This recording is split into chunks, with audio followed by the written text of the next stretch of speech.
Imagina pararte en el borde del mundo y que el mundo te devuelva la mirada.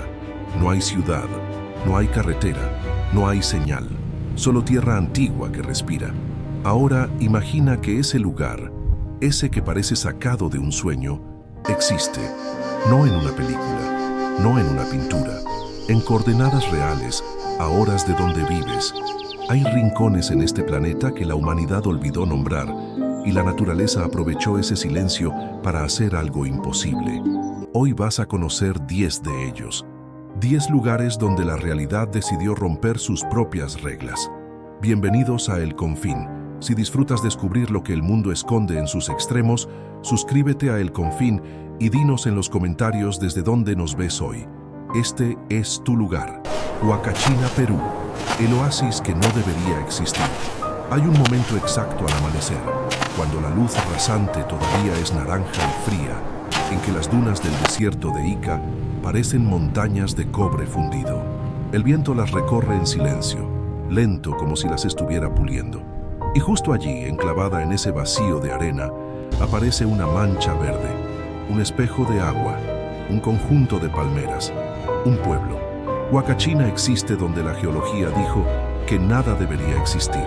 Ubicada a apenas 6 kilómetros al oeste de la ciudad de Ica, en el departamento homónimo del sur de Perú, esta laguna natural se asienta en medio de uno de los desiertos más áridos del planeta, una extensión de dunas que alcanza los 100 metros de altura en sus puntos más altos. La laguna en sí mide apenas 500 metros de diámetro. En términos de escala, es una gota de vida en un océano de silicio. ¿Cómo llegó el agua allí? El sistema hídrico que alimenta Huacachina proviene del acuífero subterráneo de la región de Ica, que a su vez se nutre de los deshielos de la cordillera de los Andes, a más de 150 kilómetros de distancia. El agua viaja bajo tierra durante décadas antes de aflorar en este punto exacto, donde una depresión del terreno la atrapa y la convierte en laguna. Es, literalmente, un milagro de física. Pero la historia humana de este lugar tiene un nombre: Abraham Valdelomar.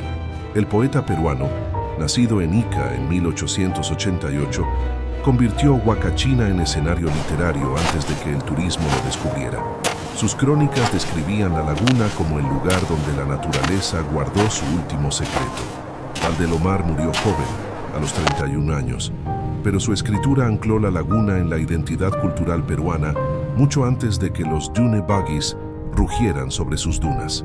Hoy Huacachina alberga una pequeña comunidad de alrededor de 100 residentes permanentes, rodeada de hoteles construidos en semicírculo sobre la orilla, como si el pueblo entero estuviera mirándose en el espejo. En la década de 1940, la laguna era destino de la élite limeña, que llegaba en tren a Ica para curar los nervios con el aire del desierto. Los médicos de la época prescribían Huacachina como sanatorio. El nivel del agua de Huacachina ha descendido más de 3 metros en las últimas 2 décadas, debido a la sobreexplotación del acuífero para la agroindustria. En 2015, la laguna casi desapareció por completo, y desde entonces se mantiene artificialmente mediante bombeo de agua tratada. El oasis que ves hoy es, en parte, una obra de ingeniería humana disfrazada de milagro natural. Lo que queda después de saber eso no es decepción. Es algo más complejo. La comprensión de que la naturaleza y el hombre negocian constantemente los términos de lo que llamamos real. Y el siguiente lugar de esta lista lleva esa negociación a una altura que lo cambia todo. Monasterio de Sumela, Turquía. El santuario suspendido sobre el abismo. Hay una sensación específica que solo ocurre en ciertos lugares, la de que el suelo está hecho de otra sustancia, que la gravedad funciona diferente, que lo que ves no puede ser lo que estás viendo. Eso es lo que te da el monasterio de Sumela, desde el primer momento en que lo ves aparecer entre la niebla del valle del Altendere, no sobre una colina, no en un promontorio amable, sino incrustado, literalmente tallado, en la pared vertical de un acantilado en la región del Mar Negro, en el noreste de Turquía, a 300 metros sobre el fondo del valle y a 1200 metros sobre el nivel del mar. El monasterio griego ortodoxo de Sumela fue fundado en el año 386 d.C. según las crónicas bizantinas, por dos monjes atenienses, Barnabas y Sofronios, que afirmaron haber sido guiados por un sueño hasta ese punto exacto del acantilado. La orden de construcción llegó del cielo. La ingeniería que hizo posible ese sueño llegó de manos humanas que nunca conocemos por nombre. Durante más de 1000 años, el monasterio funcionó como centro espiritual, biblioteca y archivo del Imperio Trapezuntino, el último bastión del mundo griego medieval que sobrevivió a la caída de Constantinopla hasta 1461. Los monjes que vivieron allí no solo oraban, copiaban manuscritos, formaban emperadores y resistían los inviernos del Póntico con una economía autosuficiente construida sobre roca vertical. El interior alberga frescos del siglo IX al XIX, capas superpuestas de arte sagrado que documentan 1000 años de historia visual. En 1923, con el intercambio obligatorio de poblaciones entre Grecia y Turquía, los monjes abandonaron Sumela por última vez. Se fueron en silencio llevando lo que pudieron. Dejaron el resto, los frescos, los muros, el vacío, a la montaña. Debajo de la capilla principal existe una cisterna de agua natural que ha mantenido al monasterio habitado durante siglos sin dependencia de fuentes externas. El agua brota directamente de la roca. Los monjes consideraban ese manantial la prueba física de que Dios había elegido ese lugar antes que ellos. La niebla que envuelve el valle del Alto Endere no es un efecto visual, es la humedad del Mar Negro atrapada entre montañas que alcanzan los 3700 metros. En algunos días de invierno, el monasterio desaparece completamente dentro de las nubes. No se cierra, simplemente se hace invisible. Y desde el abismo hacia el siguiente destino de esta lista, también hay algo que te observa desde arriba: Aogashima, Japón. La isla que vive dentro de sí misma. Para llegar a Aogashima hay que tomar un helicóptero o un ferry. El ferry sale de la isla de Hachijojima, que a su vez queda a 2 horas y media de Tokio en avión. El viaje completo puede tomar entre 1 y 3 días, dependiendo del clima. Y el clima en el Pacífico Norte, entre el Japón continental y las islas Izu, no perdona. Todo ese esfuerzo para llegar a una isla de 4 kilómetros de largo. Aogashima es un volcán activo ubicado a 358 kilómetros al sur de Tokio, en el extremo sur del archipiélago Izu. Lo que la hace única no es solo su geología, un cráter volcánico de 3,5 kilómetros de diámetro que contiene dentro otro cráter más pequeño y activo, sino el hecho de que 170 personas viven permanentemente dentro de ese cráter, no alrededor, dentro. La comunidad de Aogashima lleva habitando esa caldera desde el siglo XVII.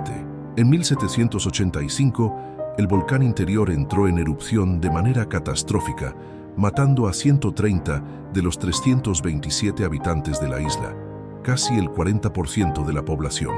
Los sobrevivientes fueron evacuados a Hachijojima, donde permanecieron durante 50 años. En 1835, los isleños regresaron. Eligieron volver a vivir dentro del volcán. Esa decisión no fue negligencia, fue identidad. La relación de los habitantes de Aogashima con su tierra es tan profunda que el riesgo geológico se integra en la cultura como parte del paisaje emocional. Hoy, el interior del cráter secundario emite calor geotérmico constante y los isleños lo usan para cocinar. Entierran alimentos directamente en la tierra caliente. El sake que producen los habitantes de Aogashima, llamado Aochu, es fermentado con la levadura natural de la isla, que es genéticamente diferente a cualquier otra levadura de sake conocida en Japón. El sabor es irrepetible en cualquier otro lugar del planeta, porque los microorganismos que lo producen solo viven en ese suelo volcánico específico, la isla donde la gente eligió volver después del volcán que los mató. Eso dice algo sobre la relación entre los humanos y los lugares que aman. El siguiente destino de esta lista no fue elegido por sus habitantes, les fue revelado. Santuario de las Lajas, Colombia, la catedral que desafía la física. Imagina construir una catedral gótica, no en una ciudad, no sobre cimientos sólidos, no en un terreno plano, sino sobre un puente, sobre un cañón, sobre un río que corre 100 metros abajo, en medio de los Andes colombianos, a 2.900 metros de altitud, con vientos que llegan a los 70 km/h en temporada de lluvias. El Santuario de las Lajas existe, y es exactamente eso. Ubicado en el municipio de Ipiales, en el departamento de Nariño, en el sur de Colombia, a apenas 2 kilómetros de la frontera con Ecuador, Las Lajas es una basílica neogótica construida entre 1916 y 1949 sobre un puente de piedra que atraviesa el cañón del río Guaitara.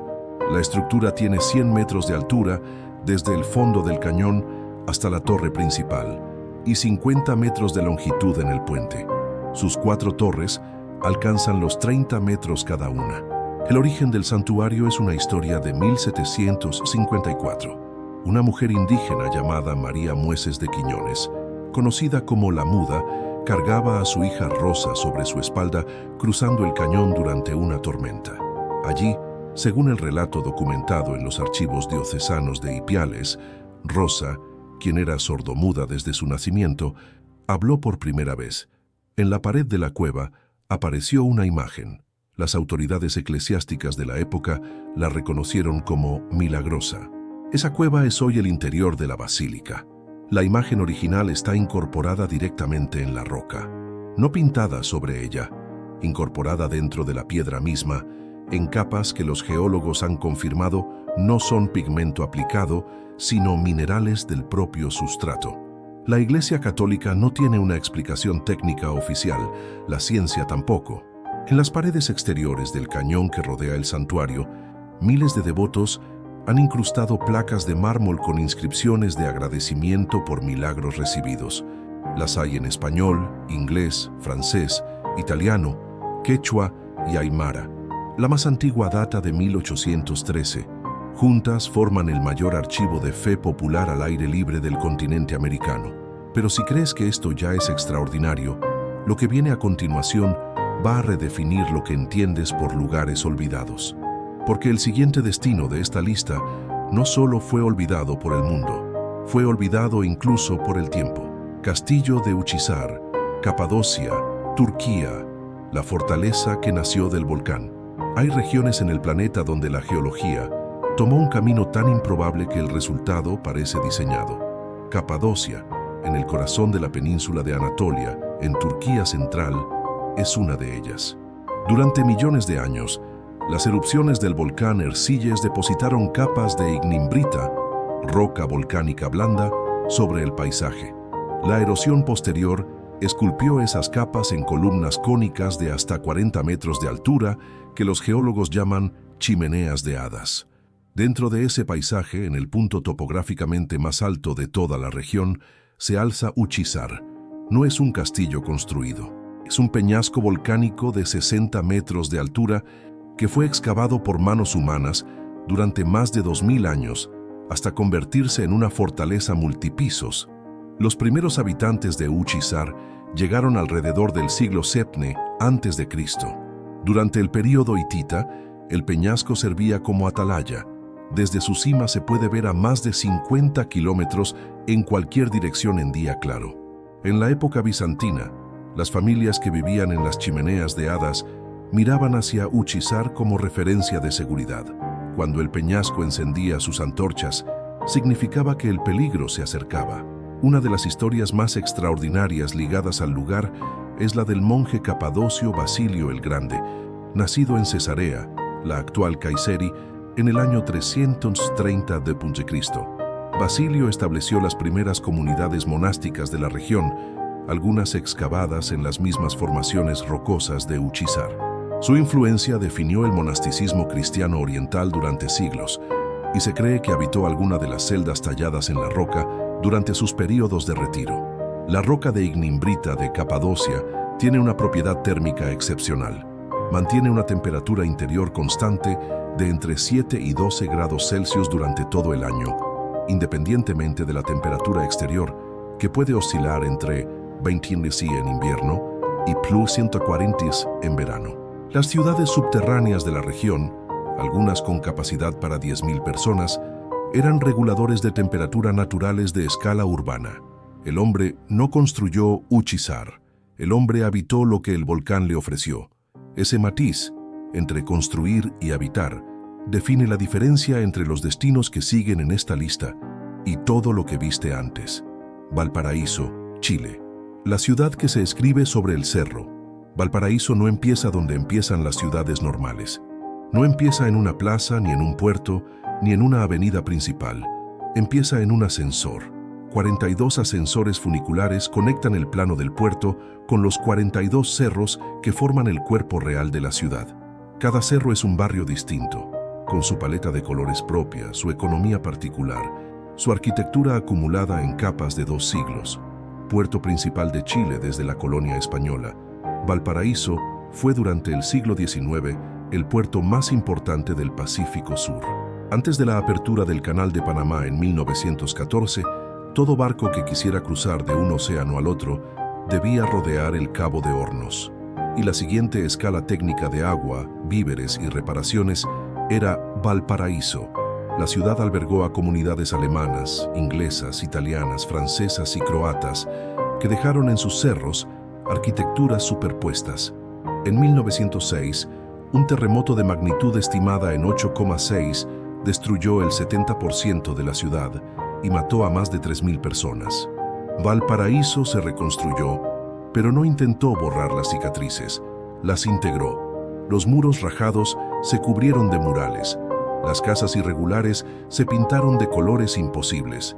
El caos sísmico se convirtió en estética. El poeta Pablo Neruda, que vivió en Valparaíso durante décadas en su casa La Sebastiana, escribió que la ciudad era el lugar donde los barcos piensan antes de partir. La Sebastiana sigue en pie hoy, en el Cerro Florida, y es uno de los museos más visitados de Chile. Los muros de Valparaíso contienen más de 3.000 murales registrados, lo que convierte a la ciudad en la mayor galería de arte urbano al aire libre de América Latina por densidad de obra por kilómetro cuadrado. Pero la mayoría de los mejores murales están en callejones sin salida, en escaleras privadas, en muros interiores de pasajes que no aparecen en ningún mapa turístico. Solo los vecinos saben dónde están. Una ciudad que no intentó vencer al caos, lo hizo arte. El siguiente lugar en esta lista no tuvo esa opción. El siguiente lugar simplemente existió, en silencio, durante milenios, esperando que alguien tuviera la suficiente fe como para mirarlo desde la distancia correcta.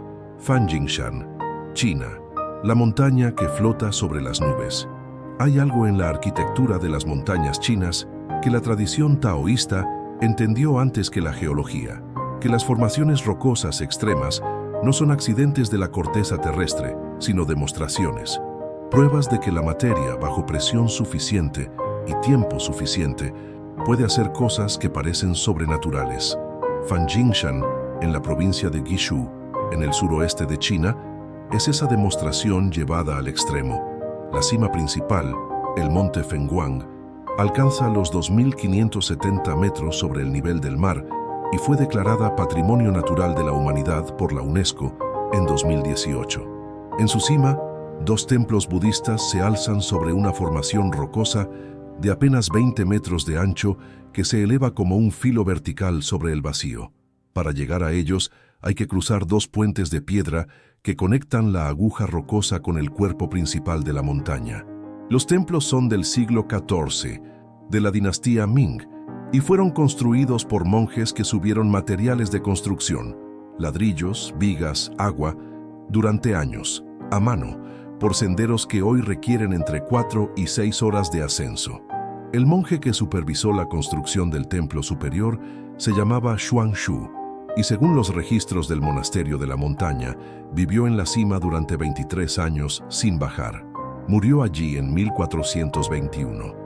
Su motivación, según los textos que dejó, era que la cima de Fanjingshan era el único lugar desde donde había visto, en días claros, el reflejo del sol sobre el lago Dongting, a más de 300 kilómetros de distancia. La biodiversidad de Fanjingshan es igualmente extraordinaria. Alberga más de 4.000 especies de plantas y 800 especies de animales vertebrados. Entre ellos, el mono chato de Guizhou, el Rhinopithecus brelichi, del que quedan menos de 750 individuos en el mundo, todos en las laderas de esta montaña. La neblina que cubre permanentemente las laderas medias de Fanjingshan no es meteorológica en el sentido convencional. Es un microclima local producido por la combinación de la temperatura de los bosques y los vientos que llegan del lago Dongting. La montaña genera su propio clima. En algunos sectores llueve todos los días del año, sin excepción.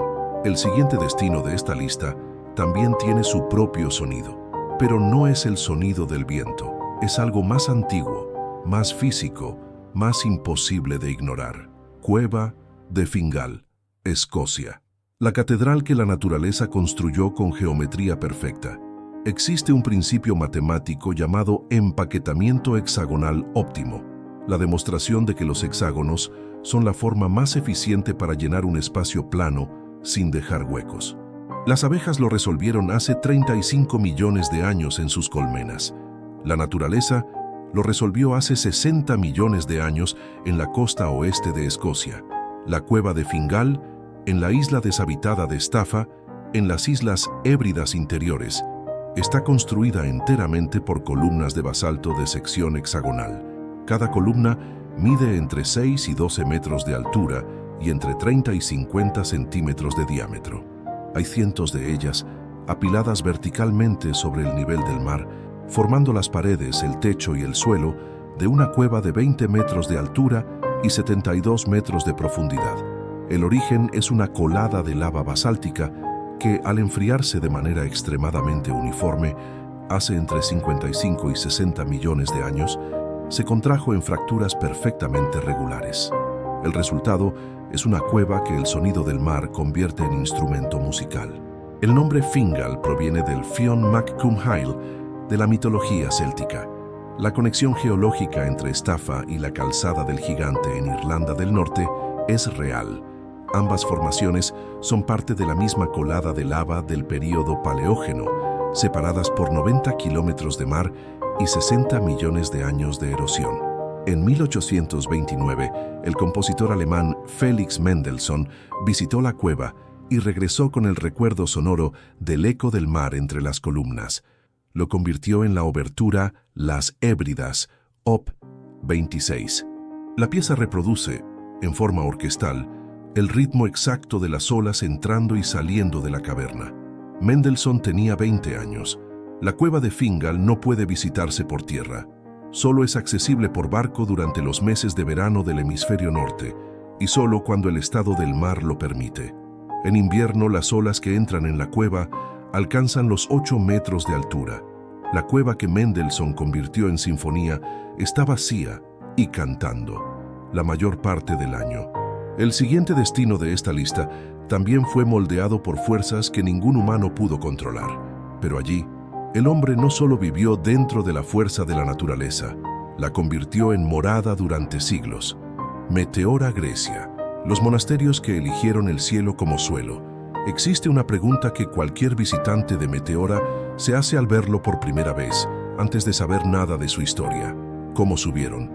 Las formaciones rocosas de Meteora, cuyo nombre griego significa literalmente suspendido en el aire, son pilares de arenisca y conglomerado de entre 300 y 600 metros de altura, que se elevan abruptamente desde la llanura de Tesalia, en el centro de Grecia. Son aproximadamente 60 columnas. En la cima de 6 de ellas hay monasterios activos, con monjes que viven allí, que comen, que duermen, que reciben visitas. Los primeros ermitaños llegaron a las cuevas naturales de las rocas alrededor del siglo IX. No subieron para ver el paisaje, subieron para que nadie pudiera encontrarlos. Meteora estaba entonces en una zona de conflicto constante entre el Imperio Bizantino, los invasores turcos selyúcidas y las facciones locales. La altura era seguridad, el aislamiento era paz. El primer monasterio formal fue construido alrededor de 1334 por el monje Atanasio de Meteoron. Las crónicas describen que los primeros materiales de construcción fueron izados mediante redes tejidas a mano, con sogas de más de 400 metros de longitud. Subir un bloque de piedra tomaba horas. Construir una sala de 20 metros cuadrados tomaba meses. Durante los siglos XV y XVI existían 24 monasterios activos en las cimas de Meteora. Hoy sobreviven 6, con comunidades de entre 10 y 60 personas cada uno. Nada puede eliminar la sensación de mirar hacia abajo desde la terraza del Gran Meteoron, el monasterio más alto, a 613 metros sobre el nivel del mar, y ver la llanura de Tesalia extendida como un mapa. Durante la Segunda Guerra Mundial, las tropas alemanas vaciaron varios monasterios de Meteora y robaron manuscritos medievales e iconos. Pero en 1943, los monjes del Gran Meteoron escondieron a varios oficiales aliados y combatientes de la resistencia griega dentro de la roca, en cámaras que los nazis nunca encontraron. La montaña que durante siglos protegió a los monjes de los invasores volvió a proteger a sus protegidos cuando más lo necesitaron. El último lugar de esta lista no protege a nadie, no necesita hacerlo. Tiene algo más poderoso que la altura, la geometría o el aislamiento. Tiene el agua. Lençóis Maranhenses, Brasil, el desierto que florece bajo el agua. Hay una definición estricta de desierto, un área que recibe menos de 250 milímetros de precipitación al año. El Sahara cumple esa regla. El Atacama la cumple. La Antártida la cumple. Sí, la Antártida es técnicamente un desierto. Los Lençóis Maranhenses, en el noreste de Brasil, reciben más de 1.600 milímetros de lluvia al año. Y, sin embargo, son un desierto. Ubicados en el estado de Maranhão, entre los municipios de Barreirinhas y Paulino Neves, los Lençóis Maranhenses, cuyo nombre significa sábanas en portugués por el aspecto blanquísimo de sus dunas vistas desde el aire, se extienden sobre 155.000 hectáreas de arena blanca fina que el viento empuja constantemente desde la costa del Atlántico hacia el interior. Las dunas alcanzan hasta 40 metros de altura, pero entre enero y junio, las lluvias llenan los valles entre las dunas con agua de lluvia que no puede infiltrarse. El suelo debajo es impermeable y no puede fluir. Las dunas la rodean por todos lados. El resultado son miles de lagunas de agua dulce perfectamente azul, turquesa, verde, esmeralda, que aparecen y desaparecen cada año en los mismos valles. La vida que llega con el agua es extraordinaria. Investigadores del Instituto Nacional de Pesquisas da Amazônia documentaron en 2018 que ciertas especies de peces sobreviven la estación seca enterradas en el barro seco, en estado de latencia metabólica, durante meses. Cuando el agua vuelve, resucitan. Los habitantes locales, principalmente comunidades quilombolas, lo sabían desde mucho antes. Tenían un nombre para esos peces: peixes que dormen. Peces que duermen.